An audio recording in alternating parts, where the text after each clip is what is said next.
राज्याचे मुख्यमंत्री देवेंद्र फडणवीस हे काल महाराष्ट्र-छत्तीसगड सीमेवरील कवंडे गावात पोहोचले। या अतिदुर्गम आणि नक्षल प्रभावित भागात जाणारे ते राज्याचे पहिले मुख्यमंत्री ठरले।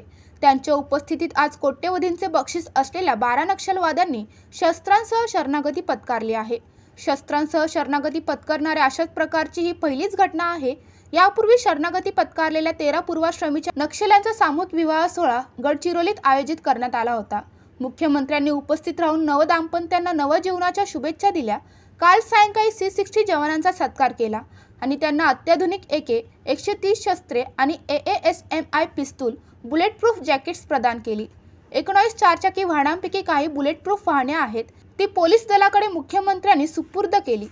C-60 जवानांच्या सत्कार कार्यक्रमात बोलताना मुख्यमंत्री देवेंद्र फडणवीस म्हणाले, पोलीस दलाने अवघ्या 24 तासात कवंडे आउटपोस्टचे निर्माण केले। हे केवळ पोलीस ठाणे नाही तर शासन प्रशासन जनतेपर्यंत पोहोचवण्याचा उपक्रम आहे। जेथे सुरक्षेची कमतरता होती तेथे पोलीस ठाणे उघडत शासन प्रशासन जनतेपर्यंत पोहोचविले जात आहे। गेल्या 2 वर्षात अशा 6 आउटपोस्ट तयार केल्या। गेल्या 1.5 वर्षात 28 माओवाद्यांना मारले, 31 माओवाद्यांना अटक झाली तर 44 लोकांनी आत्मसमर्पण केले। ही लढाई आता अंतिम टप्प्यात असून लवकरच नक्षलवाद संपेल असेही सांगितले। मार्च 2026 पर्यंत नक्षलवादाचा खात्मा करायचा हे टार्गेट असणार आहे। महाराष्ट्रात 4 वर्षापासून नक्षल भरती पूर्णपणे थांबली होती, पण अन्य राज्यातून ही व्हायची। पण केंद्रीय गृहमंत्री अमित शहा यांनी अतिशय कठोर पावले उचलली आणि आता त्याचा परिणाम नक्षलवाद संपण्याच्या मार्गावर आहे। गडचिरोली जिल्हा रोजगारयुक्त करून भारताचे पोलाद शहर म्हणून ओळख निर्माण करायची आहे।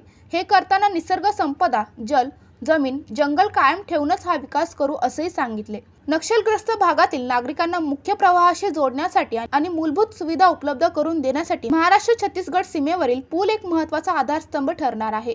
दुर्गम भागातील कनेक्टिव्हिटी सुधारून विकासाची गंगा पोहोचवणे हा शासनाचा दृढ निर्धार असल्याचे मुख्यमंत्री देवेंद्र फडणवीस यांनी सांगितले व ड्रोनच्या मदतीने त्या पुलाची पाहणी केली आहे।